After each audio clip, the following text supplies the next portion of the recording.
Hello बच्चों, कैसे हो आप लोग। एक बार फिर से आप सभी का स्वागत है और हम 8th क्लास में चैप्टर नंबर 2, ठीक है, जिसका नाम है सूक्ष्म जीव मित्र एवं शत्रु, ये करने वाले हैं बच्चों आज अपन। ठीक है, और बच्चों बहुत ही ज़्यादा इंपॉर्टेंट चैप्टर है, यहाँ से काफ़ी इंपॉर्टेंट क्वेश्चन यहाँ से बनते हैं। ठीक है, और हम डिटेल में एक एक चीज़ को पढ़ेंगे। तो चलिए शुरू करते हैं।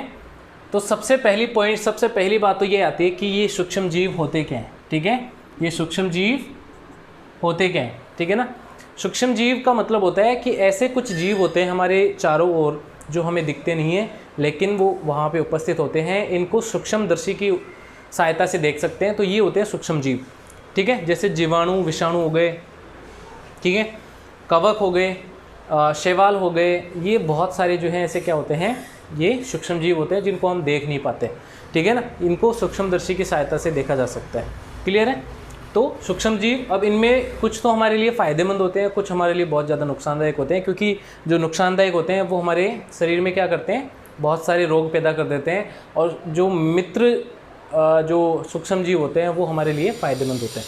तो हम एक एक को बहुत डिटेल में डिस्कस करेंगे, लेकिन आज हम इंट्रोडक्शन कर रहे हैं, तो आज इसके कुछ बेसिक पॉइंट्स आपको ध्यान रखने हैं।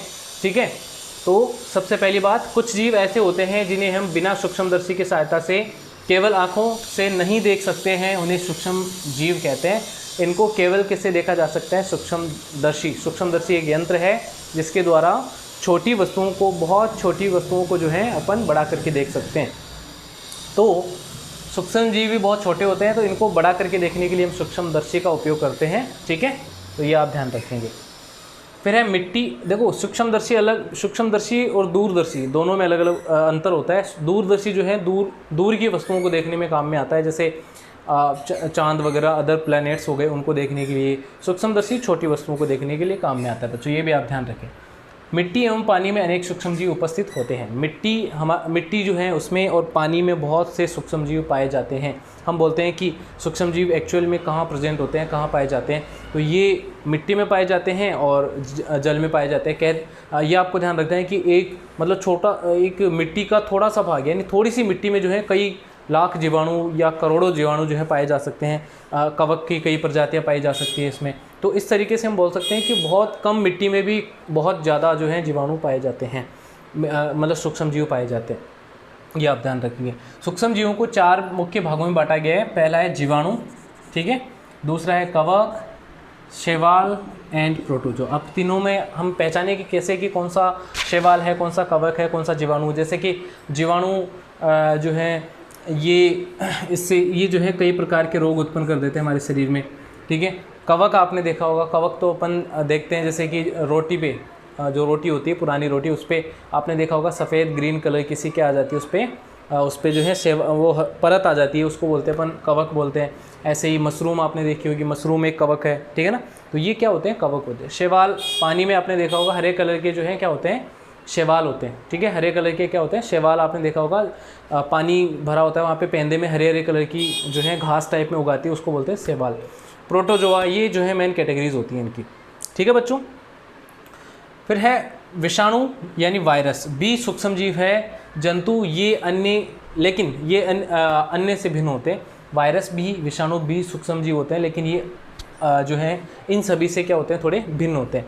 ठीक है, वायरस को जो है सजीव और निर्जीव के बीच की कड़ी भी कहते हैं, क्योंकि ये बच्चों क्या करता है, वायरस जब निर्जीव मतलब बाहर होता है तो ये निर्जीव की तरह कार्य करता है, लेकिन जब किसी जीवित कोशिका के अंदर जाता है तो ये एक सजीव की तरह कार्य करता है, इसलिए इसको सजीव और निर्जीव के बीच की कड़ी भी कहते हैं।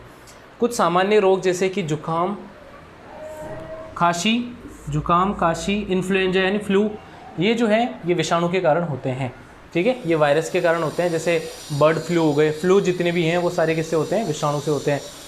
ठीक है, तो ये बहुत सारे वायरस होते हैं, जैसे कोविड जो है वो भी एक वायरस है। फिर है अतिसार और मलेरिया, ये दोनों जो हैं प्रोटोजोआ के कारण होते हैं। ठीक है, मलेरिया और अतिसार। मलेरिया आप जानते ही हैं, अतिसार का मतलब हो गया दस्त। ठीक है, ये इस तरीके से जो है ये जो है प्रोटोजोआ के कारण होते हैं। ठीक है, मलेरिया, जैसे कि मलेरिया जो है एक प्रोटोजोआ है। अब प्रोटोजोआ ये अलग अलग प्रकार के होते हैं, जैसे प्लेज्मोडियम जो होता है ना बच्चों, एक प्लेज्मोडियम वो एक प्रोटोजोआ है और इसकी वजह से मलेरिया होता है। ठीक है, अगर मलेरिया का आपको पूछा जाए कि रोग रोग कारक क्या है, तो उसको बोलेंगे प्लेज्मोडियम। और रोग वाहक की बात करें तो एक मच्छर होता है मादा एनाफ्लीज मच्छर, जो कि इस प्लेज्मोडियम को फैलाता है, ठीक है ना। तो मलेरिया का वाहक कौन सा होता है, मच्छर होता है मादा एनाफ्लीज, और रोग कारक क्या होता है, वो होता है प्लेज्मोडियम प्रोटोजोआ होता है, ठीक है। फिर है टाइफाइड। टाइफाइड हमारी आंत में होने वाली जो है बीमारी है।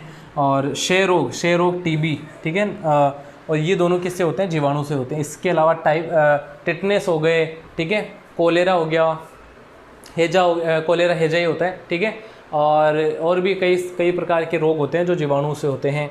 सूक्ष्म जीव एक कोशिक और बहुकोशिक दोनों हो सकते हैं, मतलब एक कोशिक भी हो सकते हैं जैसे जीवाणु, ठीक है, ये एक कोशिक है, और बहुकोशिक जैसे शैवाल और कवक, ठीक है, ये क्या होते हैं, बहुकोशिक भी होते हैं। तो ये दोनों हो सकते हैं। एक कोशिका मतलब होता है जिनके शरीर में एक ही कोशिका पाई जाती है, और बहुकोशिका मतलब होता है जिनके शरीर एक से अधिक कोशिका से मिलकर बने होते हैं, उनको कहते हैं हम बहुकोशिक, ठीक है ना। तो इसका स्क्रीनशॉट ले लो फटाफट से, इसका स्क्रीनशॉट लो तुरंत से। तो ये है आज की क्लास। आई होप आपको समझ में आया होगा बेटा, इसको नोट करें, आप ध्यान रखें, और अब मिलते हैं अगली क्लास में। तो तब तक अपना ध्यान रखें और ऐसे ही वीडियोस देखते रहें। चैनल को सब्सक्राइब जरूर कर लेना आप लोग। तो मिलते हैं अगली वीडियो में। Bye bye, take care.